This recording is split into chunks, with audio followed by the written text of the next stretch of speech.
Mondays where we get Grayson's Grades. That's right. They're up right now at 97.3 ESPN.com. Scott, and normally during a loss, we start at the bottom of that report card with that red pen, but at the winning Eagles come into play on a Monday, we look at the top of that report card, and there's a bunch of guys with an A, and they're all kind of centered around that running game on the offensive side of the ball. And yesterday was really kind of a hopefully turn the corner kind of day for Doug Peterson and his team, meaning, hey, we figured out the identity of this team, and it's to use those running backs and run the football. Yeah, I've noticed you've been tweeting about that today, and I completely agree with you. I think that the identity of this team really is to grind out and control the game, control the clock, get out there and have these long, nice, sustained drives, occasionally keep moving the chains, and that's what they did. And, I really think the offensive line deserves a ton of credit for what they were doing. I mean, they were clearly winning the battles at the line of scrimmage. And this is an offensive line that does not include Lane Johnson, that did not include Alan Barber yesterday. Though I think it was very impressive what these guys were able to do and give the holes that Ryan Matthews and Wendell Smallwood needed to be able to do what they did. They were getting 5 yards a clip. You're doing that, it's going to be very hard to stop. And they were actually finishing off drives in the red zone as well, which is something this team has not done lately. So, sure, if this can be the identity of the team, then I think they could have a very good chance at having a very successful second half of the season. Yeah, I saw you talk to Jason Kelsey after the game yesterday, and just trying to get inside his head on the effort of that offensive line, because Wisniewski, he's a backup, Vaitai, he's a backup, and yet they have their most successful rushing game since Thanksgiving Day 2014 against Dallas. Yeah, and some of the things Kelsey was saying was, I asked him, but quite frankly, did it feel like you guys were dominating the line of scrimmage? And he said, yeah, we did. We felt like we had it early in the game, that we were going to be able to do that, and it only made them, want to do it even more as the game continued to make those holes. And I asked him about the communication on the line of scrimmage. You talk about Vaitai now replacing Lane Johnson. It's been about a month since Lane's been gone, and I think that's, Vaitai is getting more comfortable. Kelsey feels like he's getting more comfortable.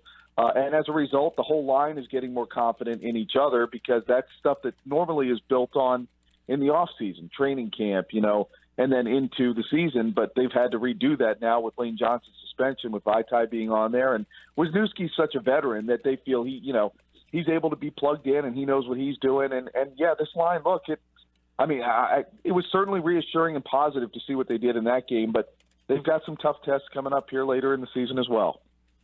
Hey, Scott, I want to stay on the running backs for a minute.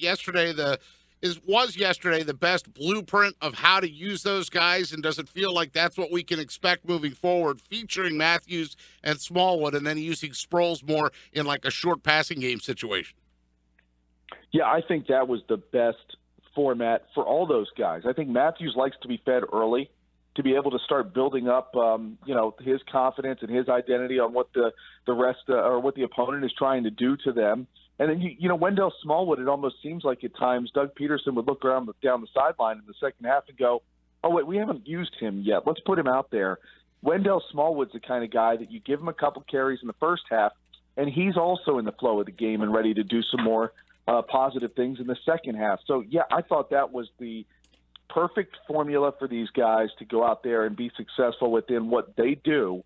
And Sproles fits to me best as the change-up back, the guy who comes in on third down. You don't know what he's going to do, and his speed is so deceptive at that point because they've been chasing after Ryan Matthews and Wendell Smallwood, and then here comes Darren Sproles. I think that's where all three of those guys fit their best at being successful, and if Doug Peterson can follow that formula, if things and the running game can be that successful where they're having these long drives and moving the ball down the field, there's more carries to be had and more of an opportunity for all three of them to get their hand on the ball. How about Zach Ertz? You gave him a B, but he has been a big part of the game plan for 2 weeks in a row now. He still needs a touchdown, of course, but he did move the chains and catch the ball. Your assessment of Zach Ertz? I love Zach Ertz. I think there's a lot of good things he brings to this team, and you're starting to wonder if maybe he's coming back from that sore rib he had early in the season, that perhaps it was affecting him even though he was out there, back in October. He certainly seems like he's playing a lot better now, and I did say in there that I would have given him an A in this game if not for 3 false start penalties. That's just inexcusable and has been part of the reason why at times in the past this team has faltered, because bad penalties have bit them in the butt. But, he did a good job, I thought, of finding holes in the zone occasionally when the Falcons ran that, and he sat down and Wentz fired the ball to him, and he got the ball and caught it, did everything he's supposed to do, and moved the chains there. That's I think, all of what we're talking about here is the right formula for this team. Run the ball, dominate the line of scrimmage, use the passing game as a complement there. Don't put too much on Carson Wentz, and let the defense go out and do what it does, and that was also dominate that side of the ball to help them win. I think Zach Ertz is definitely turning a corner here where he's putting together a few weeks in a row, and look, Carson Wentz is looking for him more, and I think that's a good thing. And Mike said, of course, a lot of positive grades, but the red pen was out for a few guys, and the negatives on offense. Deservingly so. Oh, man, Nelson Aguilar and DGB. We didn't see a lot of Treggs. Can they win games with one guy at receiver? I didn't think this was a good matchup for Treggs, quite frankly, so I wasn't surprised that we didn't see too much of him. But I was sitting there doing it. I mean, and Aguilar is Aguilar. He has his, it's no longer called drops; they're called Aguilars. And he has his mental issues, and they showed up yet again. And there's times that I just think, I know Carson Wentz as a quarterback wants to show his belief in guys, but man, when you need that third down late in the game, it's a third down play that you need to convert. I don't know. I look his way, and he threw to him a couple times. And then I'm sitting there doing the grades last night, and I'm looking down the receiving statistics, and I'm thinking, holy cow, did DGB even get a target? And I looked, no, not even in there for a target. Wentz never even threw the ball to his side over at his, at him. And that tells me, look, he's really got a problem. I mean, this guy is lazy off the line of scrimmage. He does not beat anybody. We talked about this last week. He doesn't fight through any physical contact, but he is physically imposing enough where he should be winning those battles against these corners. So here's a guy who's got a real problem. You have Aguilar who's got a mental problem.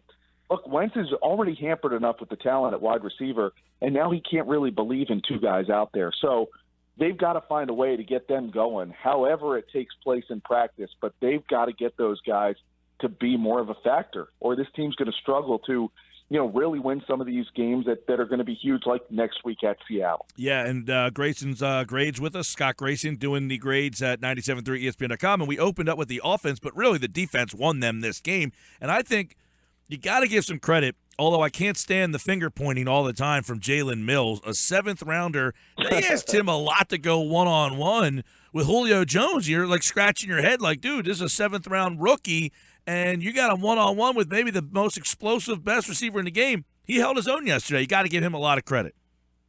He really did, and you're right, Mike. There were times I was down there looking at the setup as the Falcons were coming out of their huddle, and they're going over, and I'm thinking, oh, there's Julio Jones. Oh, boy, that's Jalen Mills on him. I don't know if this is going to go so well, and I'm looking and I'm like thinking, are they going to give him some help?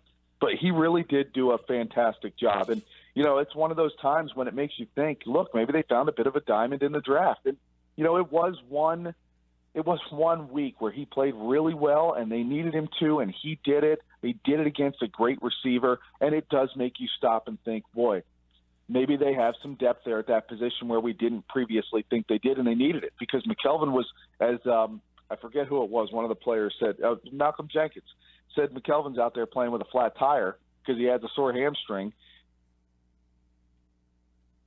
I think we lost Scott. He just we had him, and there he went. Well, he's bringing up Malcolm Jenkins, talking about Leotis McKelvin out there kind of playing with a flat tire, sore hamstring, but he made the big play in the end, man. He came up, made the interception that really sealed the deal for the Philadelphia Eagles, and Scott's back with us there. Yeah, you vanished right there when you said McKelvin, but that's kind of apropos because he's been vanishing for a little while, and then he made a big play to kind of seal the deal.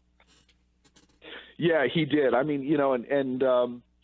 he really did make a big play when they needed it there at the end of the game, and it was frustrating to see him kind of get blown by on that one big touchdown in the fourth quarter that the Falcons got. But, look, McKelvin's been hampered by this hamstring for so long.